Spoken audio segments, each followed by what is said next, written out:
Apakah tahun 26 atau tahun 27 tidak ada masalah. Kami berharap beliau akan berkunjung ke Indonesia juga.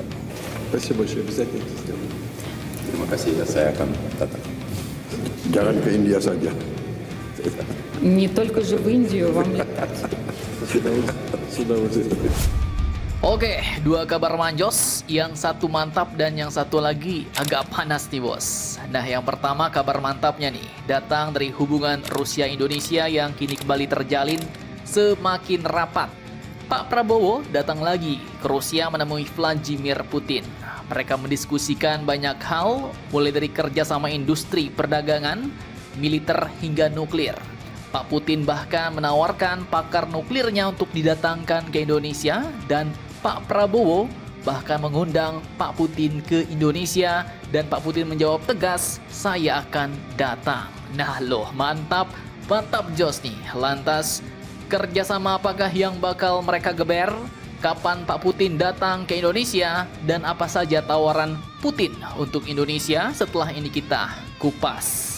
Kemudian kabar kedua yang cukup panas nih, kebalikannya nih, datang dari Amerika Indonesia, di mana Indonesia kabarnya ingkar janji menarik kembali beberapa komitmen dalam negosiasi tarif dagangnya dengan Amerika bos, yang katanya dianggap terlalu mengikat. Nah loh, lantas bagaimanakah cerita lengkapnya Indonesia ingkar janji? Sebenarnya apa perjanjian antara Amerika dan Indonesia terkait nego tarif ini?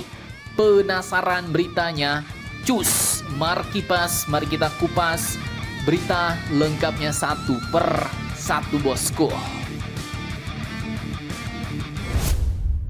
Oke, yang pertama terkait Rusia untuk Indonesia nih. Jadi pada tanggal 10 Desember 2025 kemarin di Moskow, Presiden kita Bapak Prabowo baru saja tiba setelah lawatan kenegaraannya dari Pakistan. Dengan mantel panjang dan peci hitam, Pak Prabowo pun melangkah masuk ke jantung kekuasaan Rusia bos. Beliau disambut langsung oleh Presiden Rusia Vladimir Putin dalam sesi bilateral yang kini jadi sorotan dunia. Nah, tak main-main, pertemuan kali ini pun cukup mantap bos, karena kedua negara berada di fase kedekatan paling stabil dalam 75 tahun hubungan diplomatik, di mana dalam beberapa bulan terakhir, kalau kalian ikuti semua video Mimin, memang akhir-akhir ini delegasi industri, delegasi pertahanan dan ekonomi Rusia hilir mudik ke Jakarta, kulur kilir bos.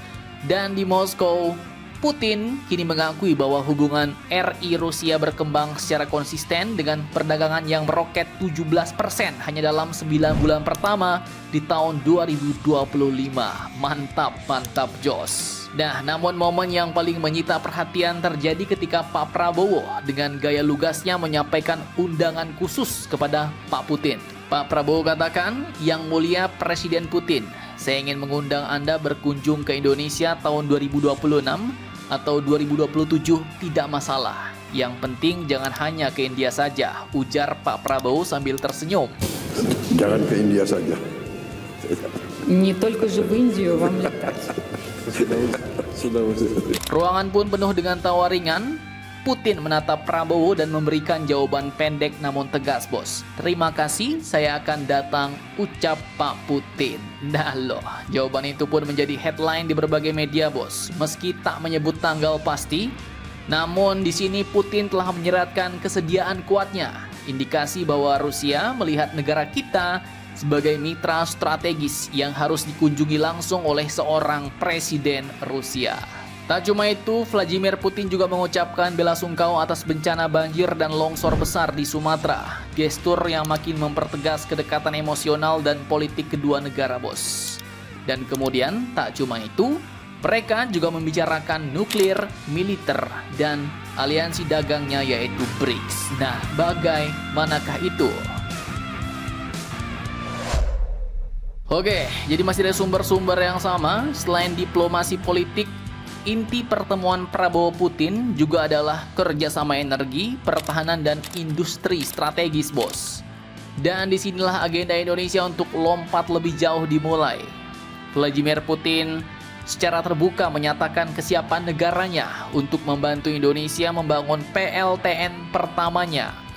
Rusia bahkan menegaskan kesiapan untuk mengirim para pakar nuklir terbaiknya karena mereka tahu Indonesia sudah menargetkan PLTN on-grid 250 MW pada tahun 2032 mendatang.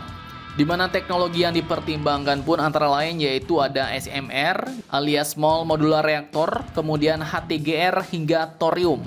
Pilihan modern dengan standar keselamatan tinggi, bos. Bagi Indonesia, ini adalah lompatan era. Karena pembangkit nuklir bakal dapat mengurangi ketergantungan pada energi fosil, kemudian dapat menambah cadangan listrik nasional dengan biaya yang lebih stabil, memperkuat posisi Indonesia dalam industri teknologi tinggi, dan membuka peluang pendidikan dan pelatihan SDM kelas dunia. Kemudian, di sektor militer pertahanan, Rusia pun kembali menegaskan bahwa Indonesia adalah mitra tradisional mereka.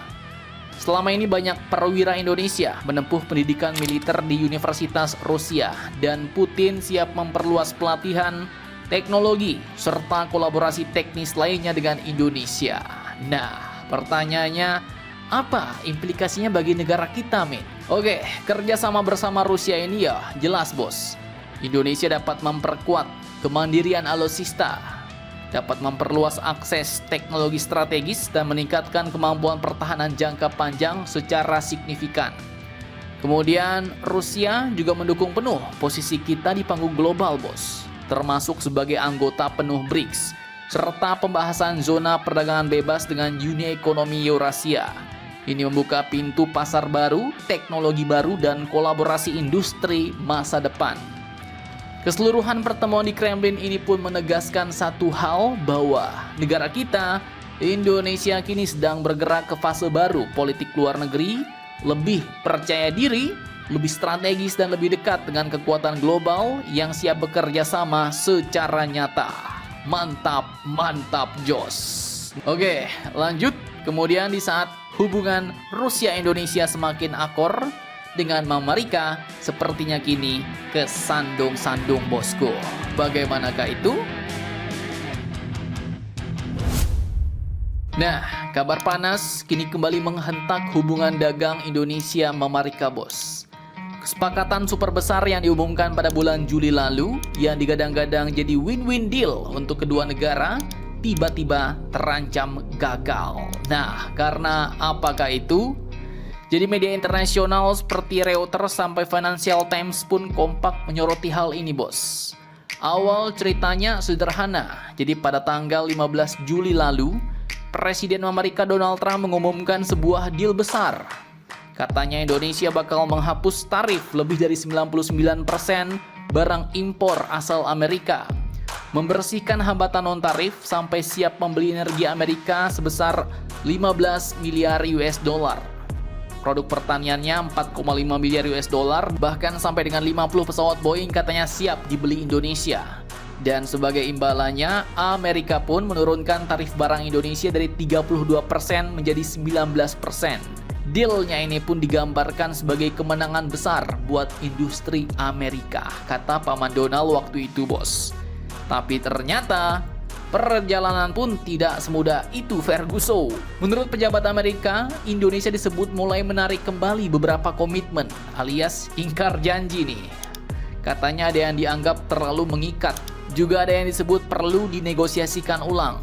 Washington bahkan menilai Indonesia mundur dari janji menghapus hambatan non-tarif dan komitmen perdagangan digital. Media Financial Times bahkan menyebut Amerika mulai khawatir deal ini bubar sebelum jalan.